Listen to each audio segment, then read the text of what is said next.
Mango mango.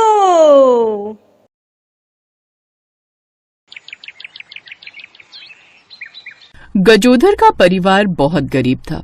उसकी 10 साल की जुड़वा बेटियां पूजा और गीता थी। उसकी पत्नी घर का काम करती थी और गजोधर बेचारा मेहनत मजदूरी करके किसी तरह अपनी बेटियों को पाल रहा था और उन्हें पढ़ा भी रहा था। एक दिन गजोधर अपनी दोनों जुड़वा बेटियों को स्कूल छोड़ने जा रहा था। तभी अरे गजोधर, इन लड़कियों पर इतना पैसा खर्च करने के बजाय एक बेटा पैदा कर लो। कम से कम बुढ़ापे में तुम्हारा सहारा तो बनेगा। तुम्हारा तो लड़का है ना, देखता हूँ बड़े होकर वो तुम्हारा कितना नाम रोशन करता है। हाँ, अरे अपनी जिंदगी चलाने के लिए कुछ ना कुछ तो वो करेंगे ही। और तेरी 2 बेटियां हैं, समझा? इनकी तू शादी कर देगा, ये तो अपने ससुराल चली जाएंगी। इससे तुझे क्या फायदा होगा भाई? क्या बात है महेश, है? कितनी समझदारी की बात कर दी तूने। अगर इतनी समझदारी की बातें तू समाज के सामने कह दे तो पूरा समाज तेरे चरणों में लेट जाएगा। हाँ, हम अपने बच्चों को अपने फायदे के लिए पैदा करते हैं क्या? है? मुझे तो शर्म आती है, ऐसी घटिया सोच का इंसान मेरे गांव में रहता है। गजोधर, ये तुम बहुत बोल रहे हो, अब बता रहा हूँ। क्यों? अब मिर्ची लग गई है? मेरी बेटियों के सामने मेरी बेटियों की ही बुराई कर रहे हो, तब तुमने नहीं सोचा। खैर, गुस्से में वहाँ से चला गया। पूजा, गीता, तुम दोनों को किसी की भी बात दिल पर लेने की जरूरत नहीं है, समझी? पापा, आप फिक्र मत करो, हमें किसी की बात का बुरा नहीं लगता। हाँ पापा, हमें तो लोगों की बातें सुनाई ही नहीं देती, हम दोनों बहरी बन जाते हैं। गजोधर अपनी दोनों बेटियों को स्कूल छोड़कर काम पर चला गया। वो दिन भर मेहनत मजदूरी करता रहा और शाम को गजोधर अपने घर वापस आ गया। गजोधर ने देखा कि उसकी दोनों बेटियां मोमबत्ती की रोशनी में पढ़ाई करने में लगी हुई थीं। पूजा, गीता, तुम लोग इतनी रात में भी पढ़ाई कर रही हो। तुम दोनों की मेहनत देखकर मुझे बहुत अच्छा लगा। हम बहुत किस्मत वाले हैं जो हमें ऐसी बेटियां मिली। एक दिन ये हमारे साथ साथ इस गांव का भी नाम रोशन करेंगी।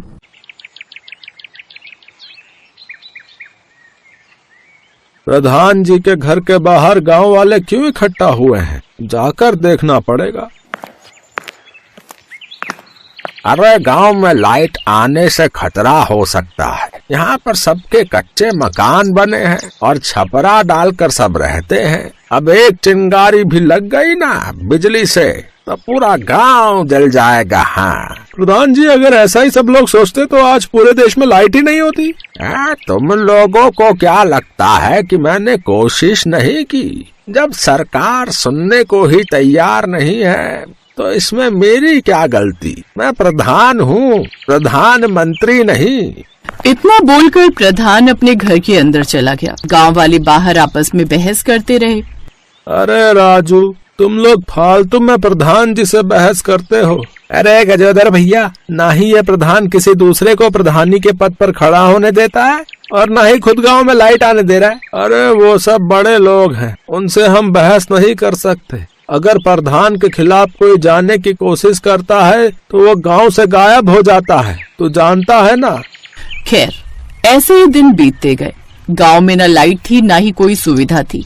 या तो लोग मेहनत मजदूरी करते थे या फिर कुछ लड़के बाहर शहर कमाने चले जाते थे। वो लौटकर गांव ही नहीं आते थे। एक हफ्ते बाद प्रधान ने सभी गांव वालों को बुलाया।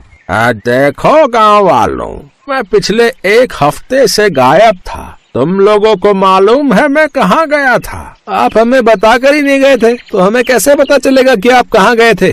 मैं दिल्ली गया था। वहाँ पर मैं संसद भवन के सामने 1 हफ्ते तक भूखा धरना देता रहा। मैंने उन लोगों से जिद कर ली कि जब तक मेरे गांव में लाइट नहीं लगेगी तब तक मैं यहाँ पर भूखे पेट बैठा रहूंगा और यहीं पर मर जाऊंगा। गांव वाले प्रधान की इस बात से बहुत खुश हो गए, लेकिन गजोधर की दोनों बेटियां उसकी बात पर हंसने लगी। तुम दोनों क्यों हंस रही हो? मैं कोई मजाक कर रहा हूँ क्या? है गजोधर, अपनी दोनों बेटियों को समझाओ। खैर सरकार मेरी बात मान गई है। इसलिए मैं वापस आ गया हूँ। लेकिन तुम सभी लोगों को कागजों पर अंगूठे के निशान लगाने पड़ेंगे, क्योंकि अगर बिजली की वजह से कोई भी नुकसान हुआ तो सारा इल्जाम मुझ पर आ जाएगा। इसलिए सभी लोगों की सहमति चाहिए मुझे। गांव वाले बिजली आने की बात से खुश थे, इसलिए सब लोगों ने जल्दी जल्दी कागजों पर अंगूठा लगा दिया। देखा मुनीम जी, ये सारे गवार हर रोज मेरे घर के बाहर आकर हंगामा करते थे। इसका खामियाजा आज इन गांव वालों को ही भुगतना पड़ा। इन लोगों ने अपने सारे खेत हमारे नाम कर दिए हैं। लेकिन अगर कुछ महीनों बाद इस गांव में बिजली नहीं आई तो ये गांव वाले फिर हंगामा करने लगेंगे। इस बार इन सबकी कमजोरी मेरे हाथों में है, कोई मेरा कुछ नहीं कर सकता। ऐसे ही दिन बीतते जा रहे थे। अब पूजा और गीता बड़ी हो गईं।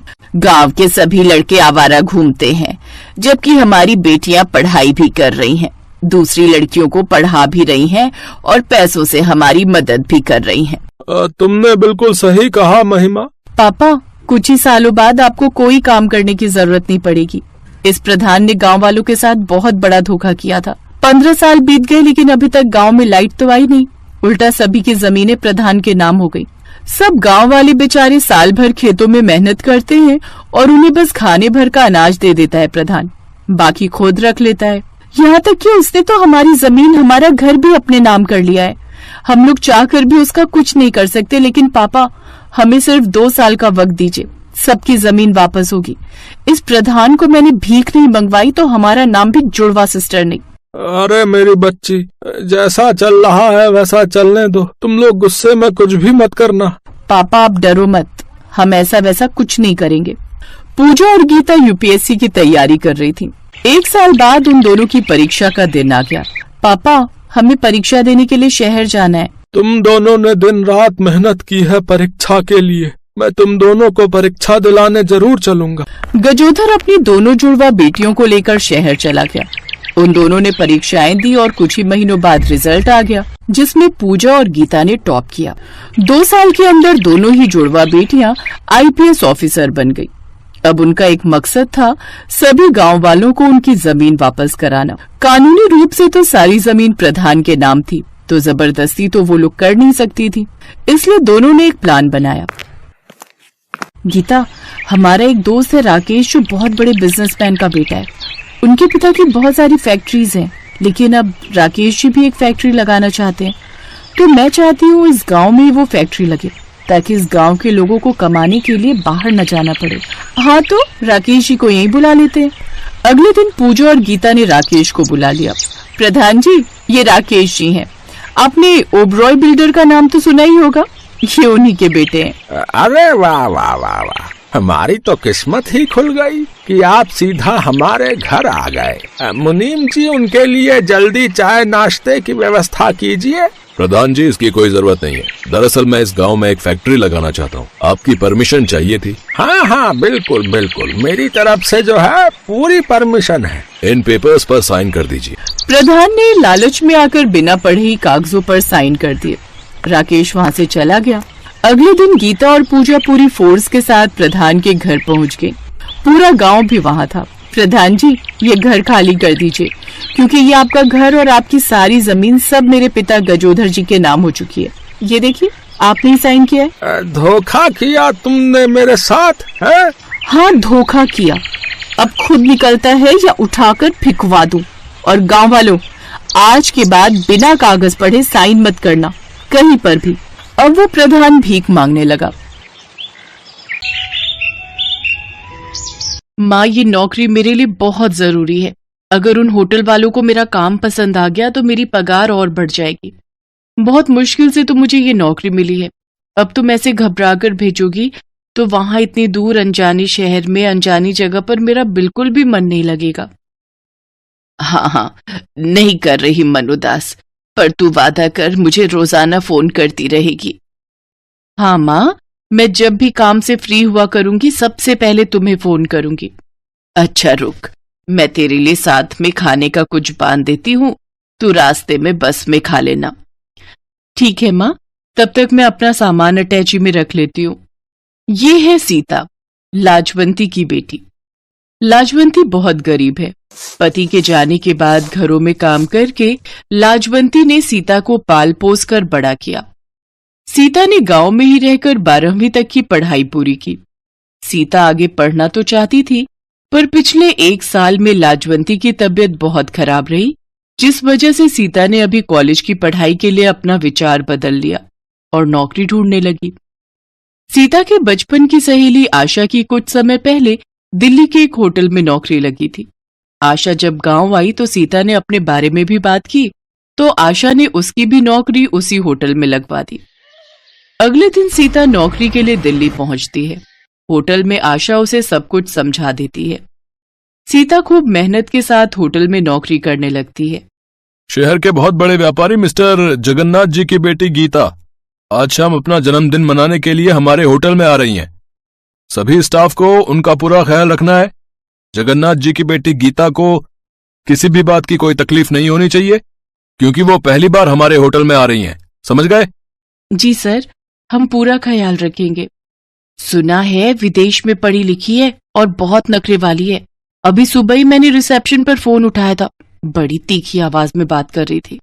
हमें तो बहुत ध्यान रखने की जरूरत है।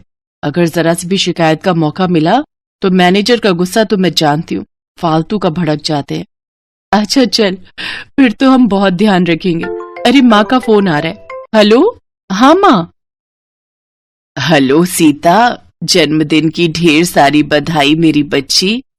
थैंक यू माँ, मेरे जन्मदिन पर आपका आशीर्वाद मेरे लिए बहुत महत्व रखता है। आज सीता का भी जन्मदिन है। ये बात सुनकर सभी स्टाफ के लोग सीता को जन्मदिन की बधाई देते हैं। अरे सीता, आज तुम्हारा भी जन्मदिन है। Happy birthday. Happy birthday Sita. वैसे सब किस्मत की बात है। एक तरफ आज तुम्हारा जन्मदिन है जो तुम किसी और के जन्मदिन की तैयारी कर रही हो, और एक तरफ वो लड़की जिसका आज जन्मदिन है, वो कितनी किस्मत वाली है कि वो इतने बड़े होटल में अपने बर्थडे को सेलिब्रेट कर रही है। कहते हैं सब कुछ किस्मत से ही होता है। अब ये सब छोड़ो, अपना अपना काम करते हैं, बहुत सारी तैयारियां करनी है। सीता, तुम्हें मैनेजर साहब बुला रहे हैं। हाँ, मैं अभी आती हूँ। सीता मैनेजर के पास जाती है। सीता, तुम्हें मैं एक स्पेशल ड्यूटी दे रहा हूँ। गीता मैडम के वेलकम के लिए तुम्हें गेट पर ही खड़ा होना है। जैसे ही वो एंट्री लेंगी तुम उनके साथ रहोगी और देखते रहना कि उन्हें किसी भी बात की कोई कमी ना हो। और एक काम करो, अपनी ड्रेस की जगह कोई अच्छी सी स्मार्ट ड्रेस पहन लो ताकि और अच्छा इंप्रेशन पड़े। जी सर। सीता को होटल के गेट पर ड्यूटी मिल जाती है। सीता के पास अपनी तो कोई अच्छी ड्रेस थी नहीं, इसलिए आशा उसे अपनी सुंदर सी ड्रेस दे देती है। सीता तैयार होकर गेस्ट के आने का वेट कर रही थी, तभी एक आदमी उसके पास आया। आपको वहाँ गाड़ी के पास कोई बुला रहा है। ओह, कहीं गीता मैडम आ तो नहीं गई? मैं गाड़ी के पास जाकर देखती हूँ। जी चलिए। जैसे ही सीता गाड़ी के पास जाती है, अचानक 2-3 बदमाश उसे गाड़ी में जबरदस्ती पकड़कर बिठा लेते हैं और उसका मुंह बंद करके उसे बेहोश कर देते हैं। अचानक से सब कुछ हुआ तो सीता को संभलने का मौका ही नहीं मिला। गाड़ी अनजान सड़क पर दौड़ जाती है। इतनी देर में गीता भी होटल के बाहर आ चुकी थी। सब लोग गीता को देखकर हैरान रह जाते हैं। गीता बिल्कुल सीता की शक्ल की थी। अरे सीता, तू यहाँ क्या कर रही है? तू इस गाड़ी में क्यों बैठी है? चल बाहर निकल, गीता मैडम के आने का टाइम हो रहा है। एक्सक्यूज मी, ये क्या बदतमीजी है? क्या आपका स्टाफ गेस्ट के साथ ऐसे बिहेव करता है? मेरा नाम गीता है, सीता नहीं। क्या आपको बताया नहीं गया था कि आज मेरा बर्थडे है और मैं सेलिब्रेशन के लिए आ रही हूँ? गीता, ये कैसे हो सकता है? तुम तो सीता हो। मैडम, आशा ठीक कह रही है। आपकी सूरत बिल्कुल हमारे स्टाफ की एक लड़की सीता से मिलती है। गीता ये सब सुनकर हैरान रह जाती है। मैं अभी सीता को बुलाती हूँ, वो अभी गेट पर ड्यूटी दे रही थी। तभी एक लड़का भागा हुआ आता है। सर सर सर, सीता को कुछ लोग एक कार में पकड़ कर ले गए। सीता बेहोश थी, मैं पीछे भागा पर कार आगे निकल चुकी थी। वो जरूर कोई बदमाश लोग हैं सर। गीता घबरा चुकी थी। उसने अपने पापा के मोबाइल पर फोन किया और सारी बात बताई। गीता के मम्मी पापा भी वहां पहुंच गए। मैनेजर के पास सीता की माँ का मोबाइल फोन नंबर था। सीता की माँ को जब सारी बात पता चलती है तो वो फौरन बस पकड़कर दिल्ली आ जाती है। अचानक सब पलट जाता है। अरे लाजवंती तुम, और यहाँ इतने सालों बाद तुझे देख रही हूँ। तू कहाँ गायब हो गई थी? मुझे माफ कर दो मेम साहब, मुझसे बहुत बड़ी भूल हो गई। सीता आपकी बेटी है, गीता की जुड़वा बहन। उस रात आपने एक नहीं 2 बेटियों को जन्म दिया था। मेरे मन में लालच आ गया था। मेरी औलाद नहीं थी, इसलिए मैंने आपकी एक बच्ची चुरा ली और अपने साथ गांव ले गई। पर मुझे नहीं पता था कि आज मेरी गलती की सजा मेरी सीता को मिलेगी। मेरी जुड़वा बहन सीता, माँ पापा सीता को बचा लो। मैं जानता हूं ये सब किसका काम है। मुझे लगता है अशोक ने सीता को गीता समझ लिया और मुझसे बदला लेने के लिए वो गीता को अगवा करना चाहता था। चिंता मत करो, वो ज्यादा दूर नहीं गया होगा। हम उसे पुलिस की सहायता से पकड़ लेंगे। गीता के पिता मिस्टर जगन्नाथ ने पुलिस को खबर दी और कुछ ही घंटे में पुलिस अशोक को पकड़ लेती है। सीता सही सलामत मिल जाती है।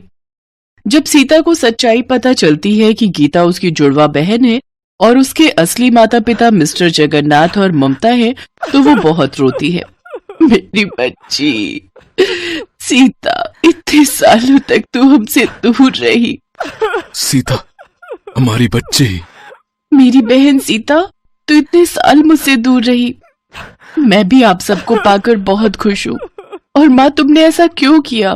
मेरे अपने माता पिता से मुझे दूर क्यों कर दिया? सीता और गीता एक दूसरे के गले लग जाती हैं। मुझे माफ कर दे सीता, मुझे माफ कर दे। अब तू अपने परिवार के साथ खुश रह। मैं तुझे अपना चेहरा कभी नहीं दिखाऊंगी। मैं हमेशा के लिए चाह रही हूँ। तुम कहीं नहीं जाओगी। जो हुआ बचपन में हुआ। मैंने बचपन से तुम्हें अपनी माँ माना है। मैं तुम्हारे बिना नहीं रह सकती माँ। सीता अपनी माँ के गले लग जाती है क्योंकि लाजवंती ने उसे पाल पोस कर बड़ा किया था। सीता को अपना असली परिवार मिल जाता है, अपनी जुड़वा बहन मिल जाती है और वो अपनी नई जिंदगी की शुरुआत करती है।